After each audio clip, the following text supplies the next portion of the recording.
What's going on, guys? My name's Indy, and in this video I'm going to show you guys where the best spot to farm Pegasus guides in training grounds. All right, guys, so right here we are in training grounds now, and the best spot is, if you guys been watching my videos, you guys know that I love the spot to farm, and that is the blue area, and it's all the way down here. I like to go all the way down here because I do it AFK, and if I do it like anywhere, like if I'm right here, if I go away, sometimes I come back and he's like already making his way up here.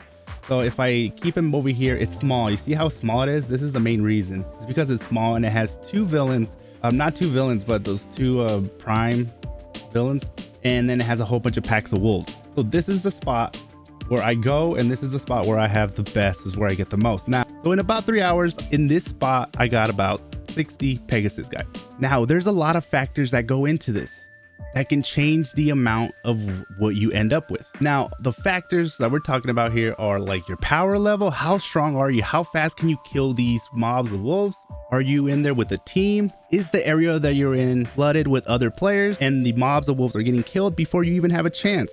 These are all things that are going to stop you from earning the most that you can possibly earn. Now, let's make one thing clear. I am talking about AFK farming. Now, doing manually, then if you're able to go into the red zone and kill them fast enough, it's probably going to be better to go in the red zone if you're doing manually.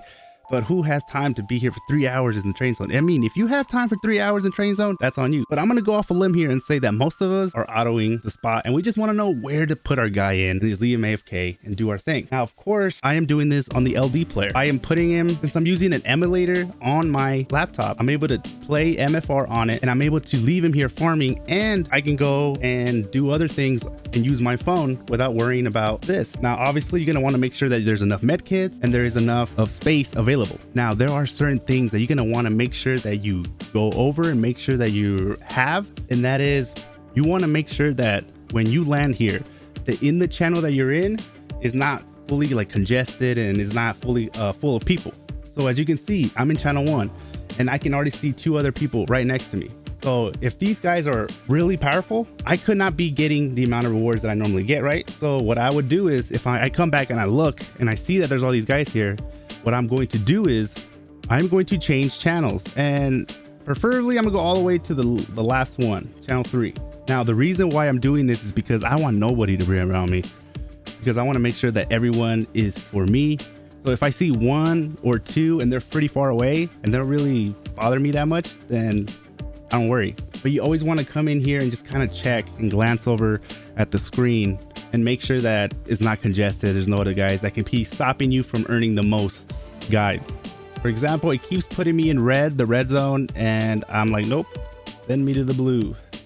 Now, the reason why I don't farm in the red zone is because there's just too much space, and this is the area where most of, like, there's whales in here, and if you can't get them, kill them fast, then by the time you're able to get to a certain enemy, they're already dead.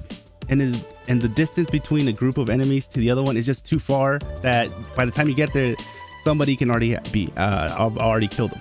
So that's why I don't do in the farm in the red zone. The blue zone is small, and I just have to always constantly, every once in a while, I come in and check, make sure my storage is not blinking red, make sure that I have enough med kits, and make sure that the area, the channel that I'm in, is not congested with other people. All right, so doing it that way should get you about 20 guides per hour, which is about 60 guides for those 3 free hours that you get weekly. Now, I know that doesn't seem like a lot, but if you implement the strategies that I show you in this video, that should be just enough to get you by. Because in this video, I show you guys how to use the Pegasus program and level up your guys the right way, so that way you don't have to waste your guides. If you guys want to find out more information, make sure you guys click and watch this video, because this one I break down the whole Pegasus program and just simplify it.